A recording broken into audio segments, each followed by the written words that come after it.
No sé cómo empezar esto. A veces pienso que todo fue un mal sueño, una de esas pesadillas que se te quedan pegadas durante años, como si fueran un recuerdo maldito. Pero luego veo mi tobillo, la cicatriz que tengo justo encima del hueso, y me vuelvo a acordar de todo. Tenía 16 años. Fue el verano del 2001. Mi mamá me mandó con mi abuela al rancho, cerca de Vicente Guerrero, porque, según ella, necesitaba desconectarme del maldito Nintendo y del internet. Y también porque la abuela ya estaba vieja y necesitaba compañía. No me molestó, siempre quise a mi abuela, aunque admito que el rancho me daba miedo desde mora.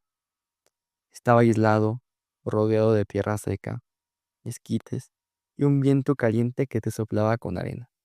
No había señal, mucho menos luz, solo un generador que a veces fallaba. La casa era de adobe, con techos de lámina y un aljibe grande. Al fondo de esta estaba el pozo. El pozo, hasta decirlo me da escalofríos. El calor este verano no era normal, ni en Durango, que ya es seco de por sí. Yo sudaba todo el día, aún a la sombra.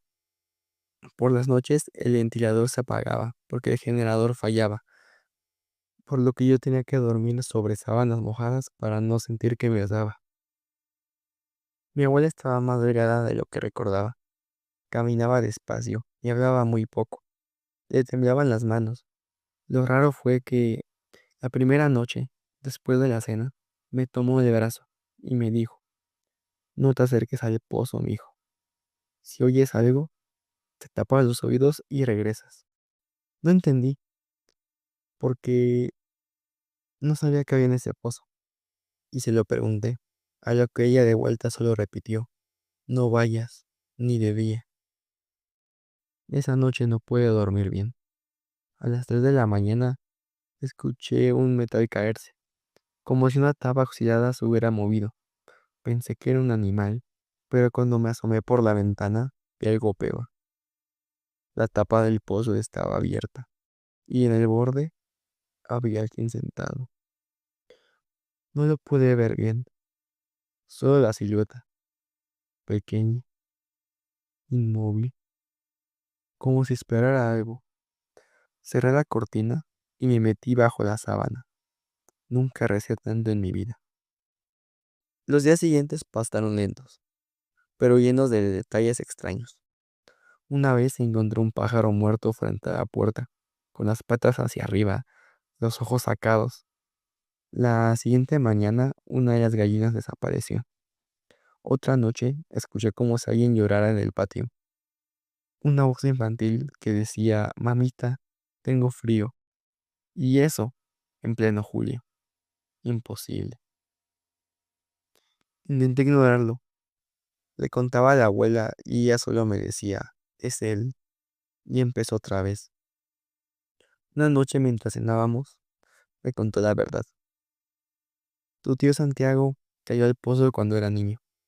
Tenía 5 años. Jugaba solo, como siempre. Lo buscamos por días y nadie pudo sacarlo.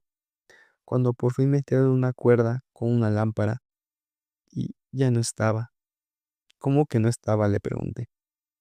Así como te digo, el pozo estaba vacío y seco. Guardó silencio. Luego, con la voz más baja que he escuchado, me dijo. Y una semana después, empezó a hablar. ¿Quién?, pregunté yo. El pozo, respondió mi abuela. Me reí. Pensé que mi abuela había perdido la razón. Te estoy diciendo la verdad, Emilio. Primero eran susurros. Luego la oía llorar. A veces me decía cosas que solo él sabía. Luego empezó a pedir cosas. Tráeme un gato, decía. Ábreme. Y un día me dijo: quiero a alguien nuevo. En ese momento me quedé mudo. Esa noche soñé con Santiago. Lo vi en el fondo del pozo, parado en el agua negra. Y me decía: baja, aquí no hace calor. Esa mañana desperté empapado. Una madrugada salí con la lámpara. Quería enfrentar ese miedo, acercarme al pozo, ver con mis propios ojos que no había nada, que solo era una tapa oxidada, una historia vieja y mi imaginación. Pero la tapa estaba abierta, la reja que mi abuelo había puesto arrancada. El aire alrededor del pozo era más frío, literal. En medio del calor, ese pozo parecía expulsar aliento helado, como si respirara. Me acerqué, escuché pasos, abajo, y luego algo que no olvidaré jamás. Una risa de un niño, hueca, pero nítida, y mi nombre pronunciando despacito. Decidí bajar, no sé por qué, tal vez por necio, tal vez por demostrarme que no era real. Amarré una cuerda al tronco de un mezquite y bajé con una linterna y el machete de mi abuelo en la otra mano. El descenso fue lento. La piedra estaba húmeda, cubierta de musgo. Cuando toqué fondo, el calor del exterior había desaparecido por completo. Ahí abajo, todo era sombra y eco. A lo lejos vi un túnel, lo juro por Dios. Un túnel se abría desde la base del pozo, como si alguien lo hubiera excavado desde adentro. Las paredes había uñas marcadas, dibujos, manos, caretas y mandiles, cosas que nunca quiero describir. Avancé y frente a mí lo vi. Un niño, desnudo, blanco como la vela, de espaldas. Estaba quieto, como congelado. Me acerqué con el corazón en la garganta y de pronto giró la cabeza sin mover el cuerpo. Tenía los ojos completamente negros, la boca cocida, pero en mi cabeza escuché su voz. ¿Por qué tardaste tanto? Me dijo, y me sonrió sin labios. Corrí, sentí unas manos pequeñas en mis piernas, algo me jalaba hacia el lodo. Subí como pude, y al salir, cerré la tapa. La reforcé con cemento y cadenas, puse sal alrededor, y luego quemé el mezquite. Mi abuela murió esa misma noche. Yo nunca volví al rancho, pero hace unos años alguien me llamó. Era un ingeniero. Quería construir cerca del terreno y encontraron una estructura rara, con un túnel que bajaba hacia la nada. Le dije que se olvidara de eso. Le colgué. A veces, cuando el calor me ahoga y no corre ni una gota de aire en el ambiente, juro que puedo oírlo otra vez, esa voz suave y persistente, repetir mi nombre.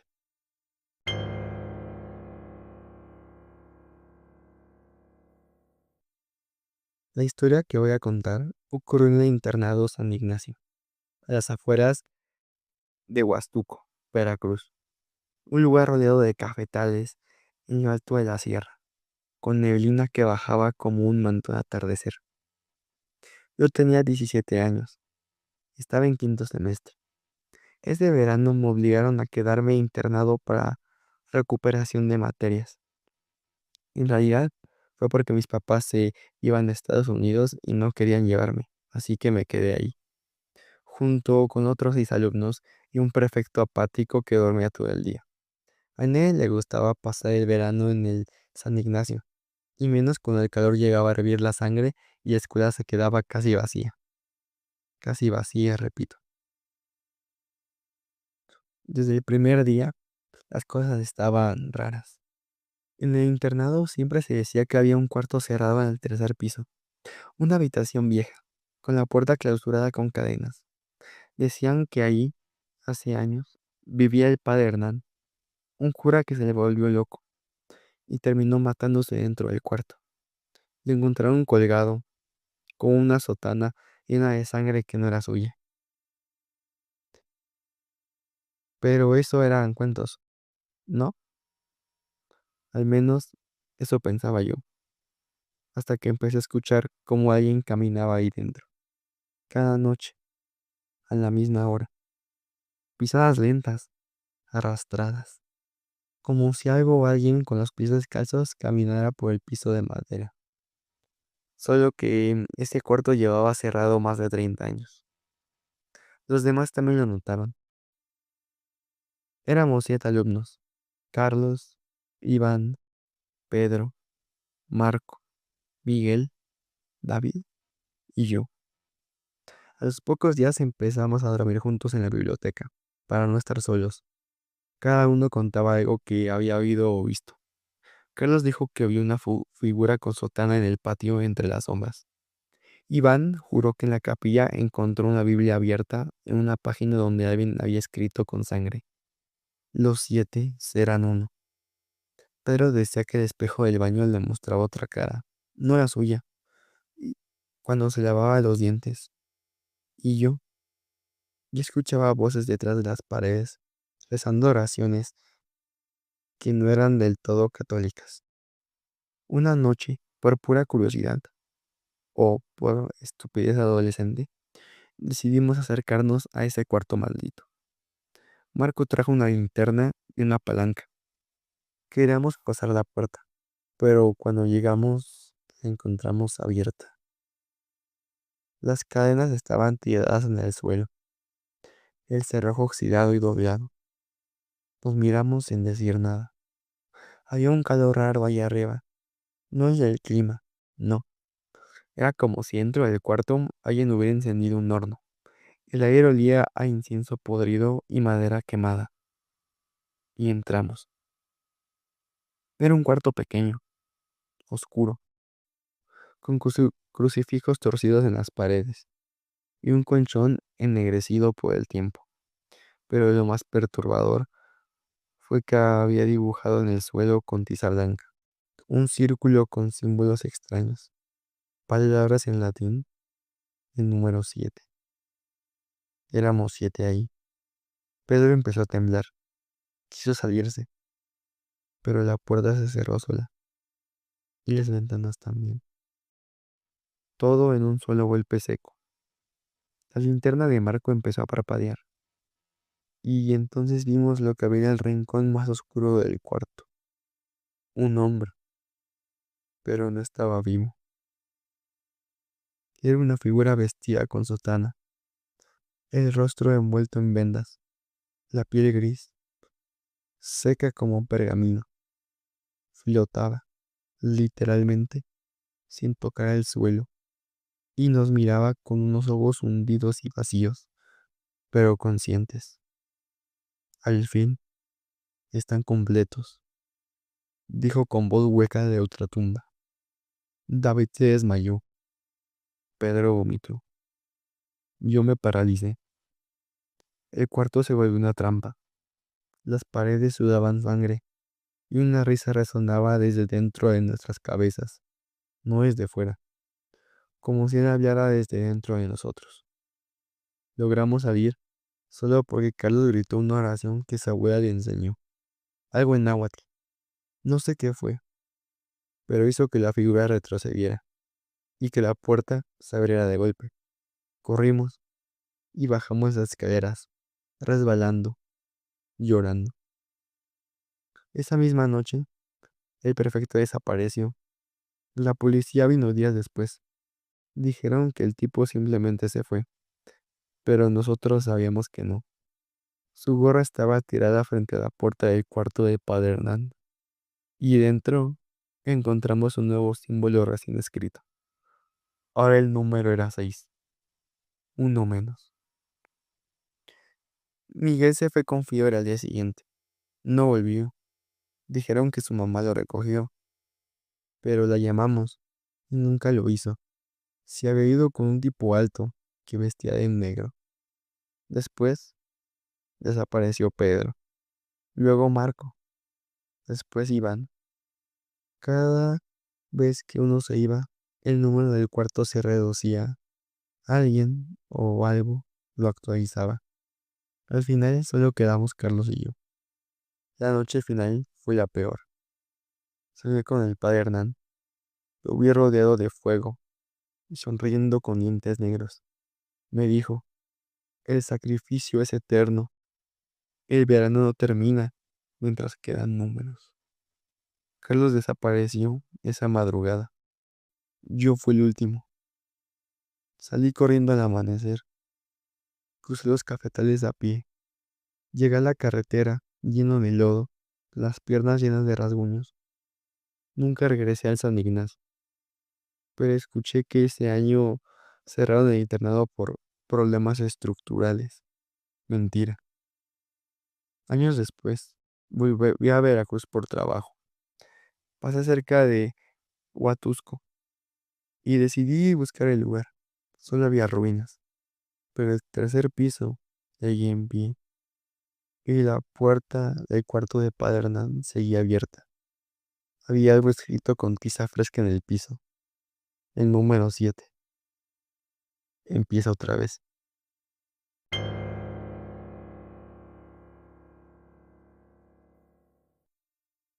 En el verano del 2003, trabajé como guía turístico en una reserva natural en la costa de Campeche, cerca de los manglares de Jampolol. Me había ido para ahorrar algo de dinero y olvidarme de la universidad por un rato. Tenía 20 años para ese entonces, y lo único que me importaba eran las cervezas frías, el sol y las chicas que a veces llenaban con los grupos de turistas. Pero esa temporada no fue normal. Ese verano fue pesado. El aire estaba espeso, como si lo pudieras cortar con un cuchillo. Todos los animales actuaban raro. No había pájaros. Los cangrejos huían hacia tierra firme. Los cocodrilos, que usualmente eran el atractivo principal de las excursiones, desaparecieron por semanas. Una señora maya del pueblo me advirtió. El manglar no está contento, joven. Yo me reí, pero sé que no herí. El 17 de julio llegó un grupo de turistas canadienses. Yo tenía que guiarlos en un recorrido en lancha al atardecer. Solían ser paseos tranquilos.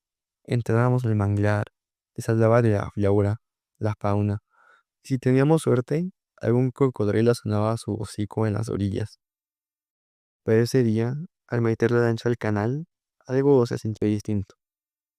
El agua estaba demasiado quieta, el calor insoportable, ni el zancudo se movía. A los 10 minutos, el motor empezó a fallar. Tosió, se ahogó y murió. Me incliné para revisar y noté que el agua burbujeaba, no como peces, como si algo muy grande se moviera debajo. Los turistas me hablaban en inglés, preguntando qué pasaba, pero yo ya no les respondía. Algo me decía que no debíamos estar ahí. Entonces la vimos, una figura al fondo del canal, parada en la orilla. Pensamos que era una persona, pero no lo era.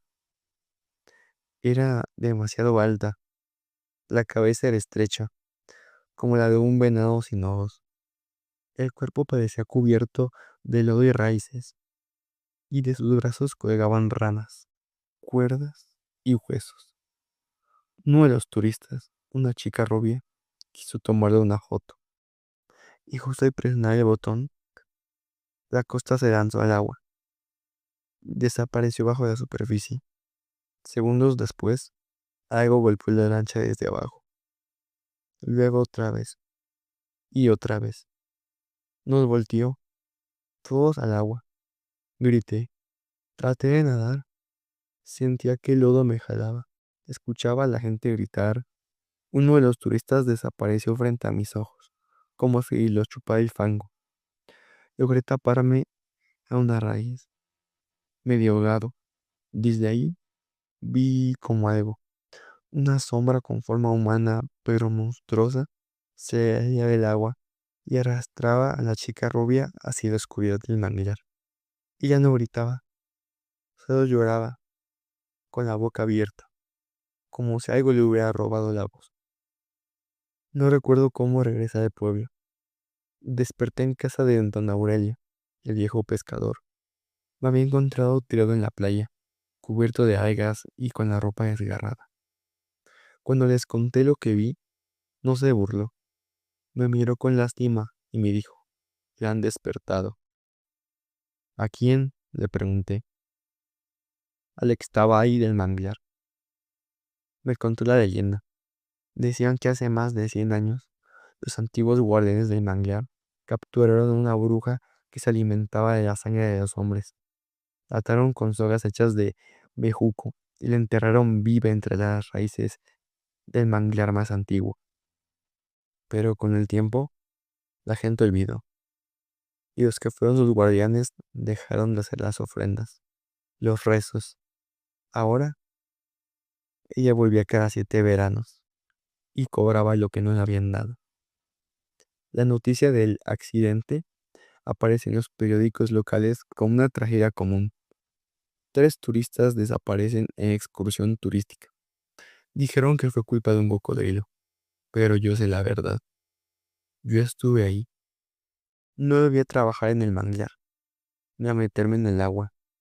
Ni siquiera mojé los pies en la playa por mucho tiempo. Pero hace poco, y esto lo cuento con la piel erizada, me llevó una carta sin remitente. Dentro venía una foto vieja, borrosa. Era de lancha mía, y en la orilla del manglar estaba esa cosa. Solo que esta vez me miraba a mí, y en la parte de atrás de la foto, con letras temblorosas decía: 7 veranos han pasado, Ángel.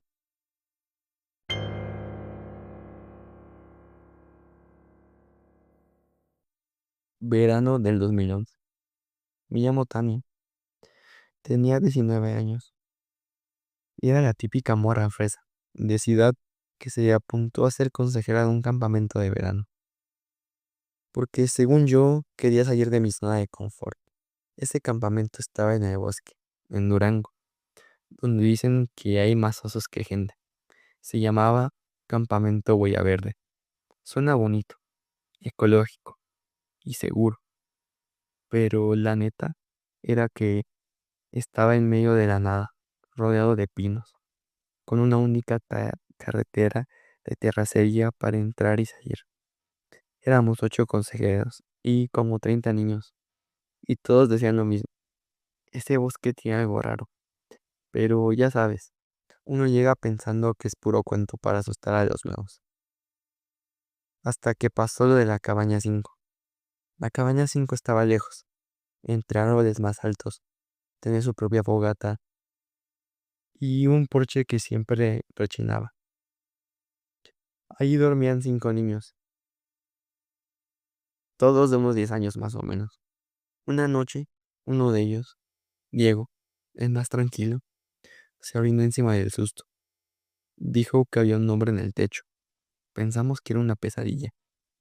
Pero al día siguiente, otro niño, Hugo, dijo lo mismo, que alguien se asomaba por la ventana desde arriba.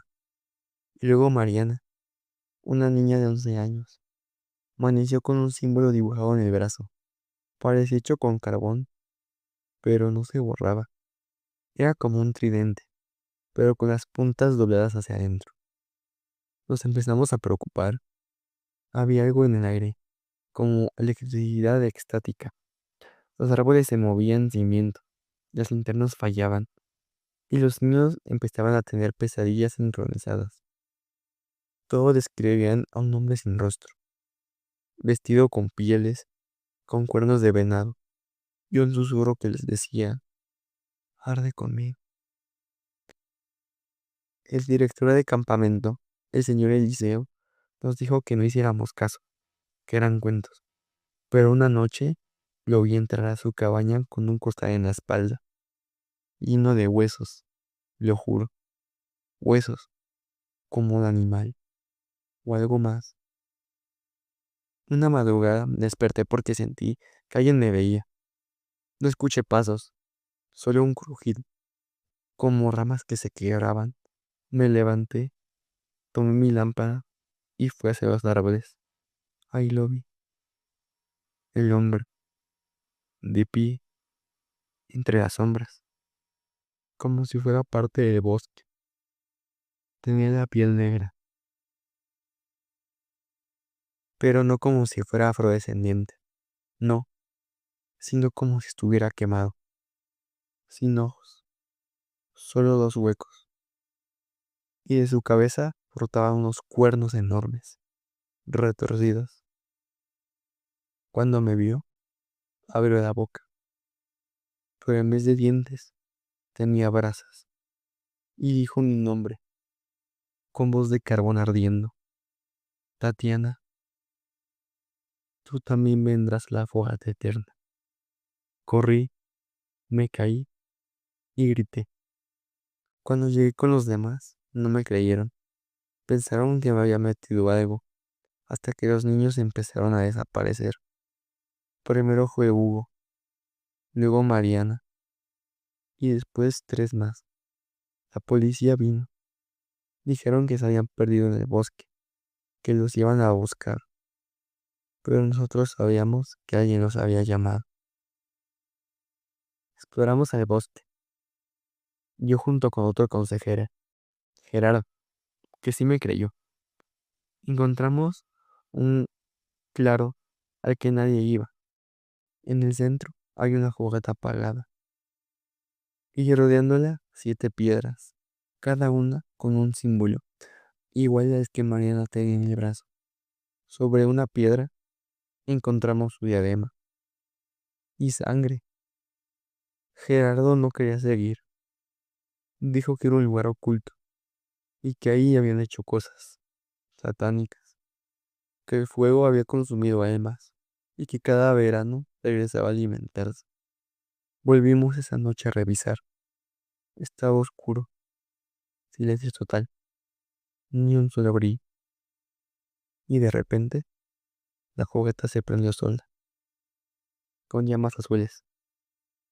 Escuchamos las voces de los niños, no gritos, no llanto, cantos, como si estuvieran felices allá adentro, como si ya no quisieran regresar.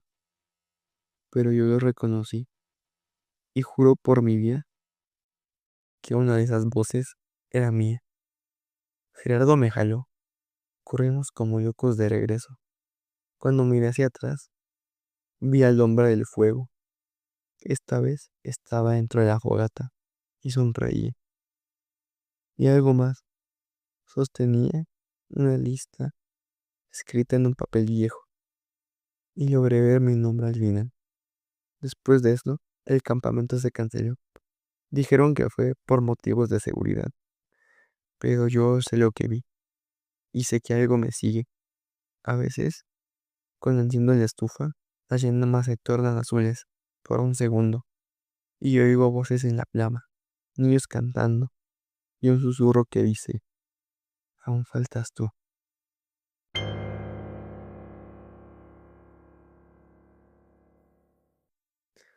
Nunca me habían dado miedo las islas, hasta ese verano. Me llamo Sebastián, tenía 21 años y estaba trabajando como voluntario en un proyecto ecológico en Nayarit, con otros biólogos jóvenes. Nos mandaron a una isla pequeña, deshabitada, que supuestamente se declarada reserva natural. Teníamos que hacer un censo de especies, pero nadie nos dijo que esa isla no quería ser habitada. Éramos 6, 4 estudiantes y 2 supervisores. Llegamos en lancha el 2 de julio del 2007. La isla no tenía nombre oficial, pero los pescadores la llamaban Isla de los Vivos. Nos parece irónico, porque no había ni gente, ni señal, ni nada. Solo vegetación espesa, aves que no reconocíamos y un calor húmedo que te deshacía. El primer día fue todo normal. Armamos las tiendas de campaña, delimitamos zonas para observación, pusimos sensores y cámaras nocturnas. Pero la segunda noche empezaron los susurros. No eran animales, era como si alguien o algo caminara entre los arbustos, viéndose muy bajito. A veces susurraban nombres, a veces solo imitaban nuestras voces. Pensamos que eran aves, hasta que escuchamos claramente a alguien decir, Sebastián, abre los ojos. Yo no estaba dormido y nadie más estaba despierto. Al tercer día, uno de los biólogos, Laura, dijo que tuvo un sueño rarísimo. Una mujer cubierta de lodo la visitaba por las noches. No tenía rostro, solo una hendidura donde debía estar la cara. Y ahí salió una voz de niña. Dame tu lugar, tú ya no perteneces al continente. Eso decía. Esa misma mañana, Laura desapareció. Salimos a buscarla por toda la isla. No había forma de que se hubiera ido sola. El bote estaba intacto. No había huellas. Solo encontramos sus botas, a la orilla del mar, junto a unas pisadas que salían del agua y se perdían entre los árboles. Quisimos salir de ahí. Llamamos por radio, pero la señal se había muerto. Uno de los supervisores, Jorge, dijo que debíamos esperar 3 días, que seguramente Laura estaba escondida o había tenido un colapso nervioso. Pero la siguiente noche la vimos entre los árboles, a Laura, o algo que tenía su cuerpo. Estaba parada, completamente cubierta de algas, con los ojos blancos y una sonrisa tan antinatural que se me heló la sangre. No debían haber venido, dijo con una voz hueca, ahogada, como si hablara desde el fondo del mar. Después se dio la vuelta y desapareció en la oscuridad. Jorge intentó alcanzarla, nunca regresó. Ahora éramos 4, y todos empezamos a tener sueños con la misma mujer sin cara. Hay un recuerdo de una historia que nos había contado un viejo pescador en San Blas antes de partir aquí. Una advertencia que ignoramos. Esa isla no está vacía, está viva, pero no como ustedes piensan. Lo que habita ahí no quiere que se vayan. Se alimenta de los que caminan sobre su piel. El penúltimo día encontramos algo que nos congeló. Una grieta cerca del acantilado hallamos una especie de altar de piedra, antiguo, cubierto de musgo. Pero lo perturbador era lo que había encima de esta, huesos humanos y una lista tallada en piedra, con nombres. Recuerdo que el último era Sebastián. Esa noche intentamos encender una fogata, pero la madera sangraba cuando la cortábamos, literal, goteaba un líquido rojo y oscuro, espeso, que olía a hierro podrido. Los árboles nos susurraban y desde el mar se escuchaban risas. Cuando salió el sol, no resistimos más. Abandonamos el campamento, cruzamos la isla hasta las costas y nos subimos al bote, aún sabiendo que no debía usarse con la mara tan brava, pero lo hicimos. El mar estaba loco, las olas golpeaban como si la isla nos empujara hacia atrás, como si algo nos persiguiera bajo el agua. Solo 2 sobrevivimos, yo y Romina. Llegamos arrastrándonos a la playa, ensangrentados, helados. Ella no volvió a hablar y se quedó muda hasta hoy. Yo, yo sí hablo, pero nadie me cree. La isla nunca volvió a ser visitada oficialmente. El proyecto se canceló y cada vez que pregunto por ella, todos me dicen que esa isla no existe. Y sin embargo, ayer me llegó un paquete sin remitente. Dentro, un puñado de arena húmeda y una pluma de ave negra y una piedra pequeña con un nombre tallado, Romino. Debajo, un nuevo nombre, apenas grabado tembloroso. Era mi nombre, Sebastián, pero estaba tachado. Y uno más, recién añadido, Kinsey.